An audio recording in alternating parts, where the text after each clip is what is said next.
সকাল সকাল উঠে কাজ শুরু করলে কাজগুলো যেমন খুব দ্রুত হয় আর সেই সাথে সময়ও বাঁচে, অন্যান্য কাজও করা যায়। আর আজকে বুটের ডাল দিয়ে গরুর মাংস রান্না করব। আসসালামু আলাইকুম, কেমন আছেন সবাই? আলহামদুলিল্লাহ, আমরা সবাই ভালো আছি। তো এই ছোলা বুটগুলো রমজান মাসে আনা হয়েছিল, তো গতকালকে আমি ভিজিয়ে রেখেছিলাম। তো ভাবলাম কিছু বিকালের জন্য নাস্তার জন্য সিদ্ধ করে বাগার দিব, আর কিছু অল্প করে গরুর মাংস দিয়ে রান্না করব ছোট ছোট করে। বাজারে যে ডালটা থাকে সেটা অনেক সময় পোকা থাকে, ভালো লাগে না। কিনে আনলে দেখা যায় ভিতরে পোকার মতো থাকে, সেটা বাঁচতেও ভালো লাগে না আর খেতেও ভালো লাগে না। তো এখান থেকেই আমি কিছু ছাড়িয়ে নিচ্ছি, খুব দ্রুতই হয়ে যায় যেহেতু বীজাণু ছিল, আমার খুব বেশি একটা কষ্ট হয়নি। আর আমরা যেহেতু দুজন খাবো তো অল্প করেই আমি নিয়েছি। আর এখন সময় কিন্তু 7টা বাজে মাত্র সকাল। তো আমি ভোরেই যেহেতু উঠেছি আর শুইনি, তো ভাবলাম কাজগুলো তাড়াতাড়ি সেরে নেই, যেহেতু একা কাজ করি। তো চেষ্টা করি সকাল সকাল উঠে সংসারের সব কাজগুলো সারতে। এদিকে ছাদে চলে এসেছি, কিছু শাক নিব। শুধু মাংস রান্না করলে তো আর খাওয়া হবে না, খেতে ভালো লাগবে না। গাছে যেহেতু শাক আছে তো ভাবলাম এখান থেকে কিছু শাক নিয়ে যাই। আর সকালে ছাদে আসলে গাছগুলোর দিকে যখন তাকাই একেবারে অন্যরকম একটা অনুভূতি কাজ করে আর মনটা এত ভালো লাগে।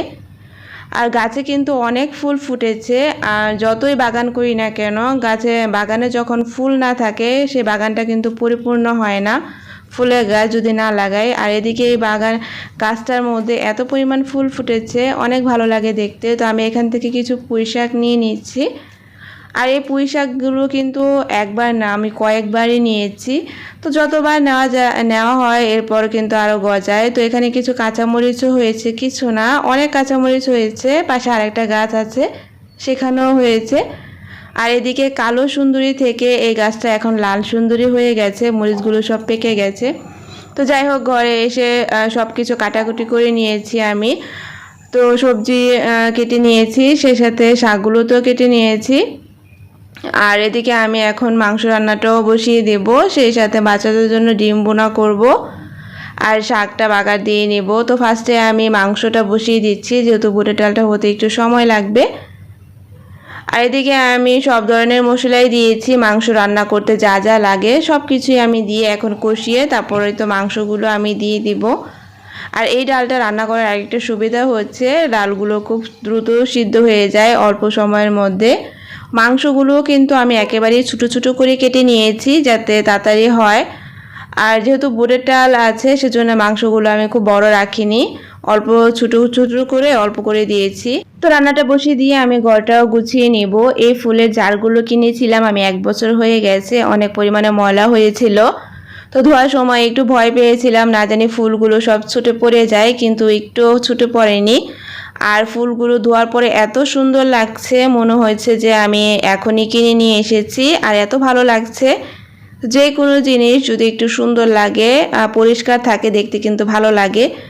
যখন ময়লা হয়েছিল আমার কাছে দেখতেও ভালো লাগছিল না, ভাবছিলাম যে কি করব, আর একটা একটা করে ধোয়াও তো সম্ভব না, অনেক সময় লেগে যাবে। তো যাই হোক, ভয়ে ভয়ে যখন আমি ধুয়েছি, ধোয়ার পরে তো এত সুন্দর লাগছে আর দেখতেও ভালো লাগছে, একেবারে সম্পূর্ণ নতুনের মতো লাগছে। আর এই জায়গাটা আমার একটা শখের আর পছন্দের একটা জায়গা।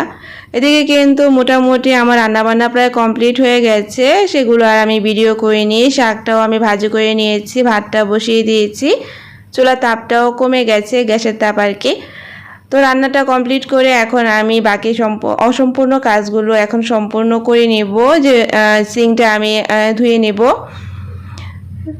তো সিঙ্কটা যখন আমি পরিষ্কার করি, পরিষ্কার করার পর এত ভালো লাগে দেখতে। এই তো কিচেনের ফাইনাল লুক, একেবারে সম্পূর্ণ পরিপাটি করে আমি পরিষ্কার করে নিয়েছি। ভাতটা হতে থাকুক আর আমার কিচেনটাও পরিষ্কার করা হয়ে গেছে। তো আজকে পর্যন্ত, আল্লাহ হাফেজ।